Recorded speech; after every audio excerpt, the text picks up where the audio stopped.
Kingslayer. A word every man and woman in Westeros spits at me, though many can't even name the king I slayed. I understand. To them, I'm a symbol of everything they'll never have and a warning that'll never apply, so they can loathe me from the safety of their small lives. But when a dog goes mad, we put it down. Why not a king? I was never supposed to be on the King's Guard. Oh, as a boy, I dreamed of the White Cloak like all boys, but I was heir to Tywin Lannister, Hand of the King. If he forbade the tides, the waves would cease.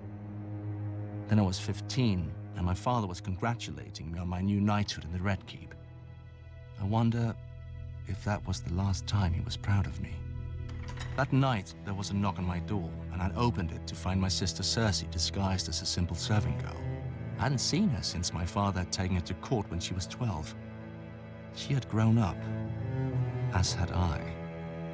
She told me that my father planned to marry me off to Lysa Tully, but she could arrange for the king to raise me to the King's Guard so I could stay in the city with her. All I had to do was agree. I made the obvious objections, our family, our father, Casterly Rock, until she asked, "Is it a rock you want, or me?" Come morning, she had my consent. I would join the King's Guard for her. I would forswear my lands and title for her. I would forsake our family for her.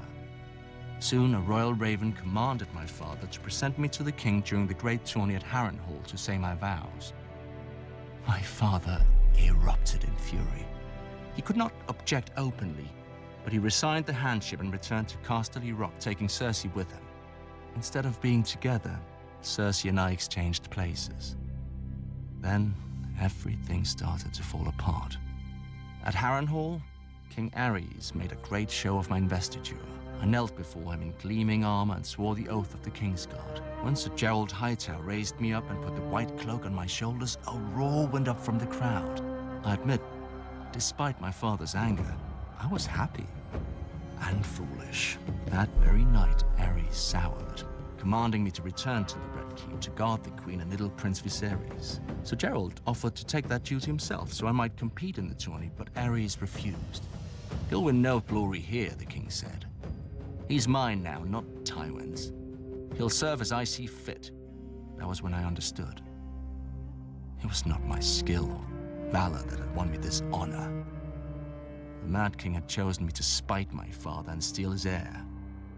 I wanted to rip off the white cloak, but it was too late. A King's Guard serves for life. So I upheld my oath, confined to the Red Keep where Varys could watch me and where the headsman could find me if my father displeased the king. I served the king's pleasure as he burned Rickard Stark alive and strangled his son, inciting the rebellion. I defended the king's honor against courtiers as his generals lost battle after battle with Robert. I kept the king's secrets when his pyromancers hid caches of wildfire beneath King's Landing. I gave the king counsel when my father's army was at the city gate and Grand Maester Pycelle lied that my father had come to save him. Many forget that I also tried to defend the king from harm. When the Lannister soldiers poured through the gates, it fell to me to hold the Red Keep as the only King's Guard in the city. I knew we were lost and sent to Aerys, asking his leave to make terms. My man came back with a royal command. "Bring me your father's head if you are no traitor." Aerys would have no yielding. His pyromancer was with him, my messenger said. I knew what that meant. Aerys Targaryen was alone in his throne room when I found him, picking at his scabbed and bleeding hands. The fool was always cutting himself on the Iron Throne. Burn them, he kept muttering. Aerys had decided to let Robert be king after all, over the charred bones and ashes of King's Landing. He must have thought his pyromancer was near enough to obey him, but I'd killed him a few minutes before in the courtyard. As I approached the throne, sanity flashed behind the king's eyes for a moment, just long enough to read the look in mine. His eyes grew huge and the royal mouth drooped open in shock. He turned and ran. A single thrust was all it took to end the greatest dynasty the world had ever seen. Beneath the empty eyes of the dead dragons on the walls, the last dragon king squealed like a pig and shat himself. So easy, I thought. A king should die harder than this. My father's knights burst into the hall in time to see the last of it, so there was no way for me to vanish and let some braggart steal the glory or blame. I knew at once when I saw the way they looked at me, it would be blame. Lannister or no, I'd been one of Arrys's Kingsguard. I commanded them to announce that the Mad King was dead and to spare all those who yielded. They asked me if they should proclaim a new king as well. I knew what they meant.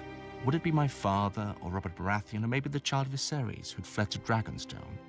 A Targaryen boy king with my father's hand to rule in truth. I thought of how Ned Stark and Robert Baratheon would howl at this end to their great heroic war, and I was tempted.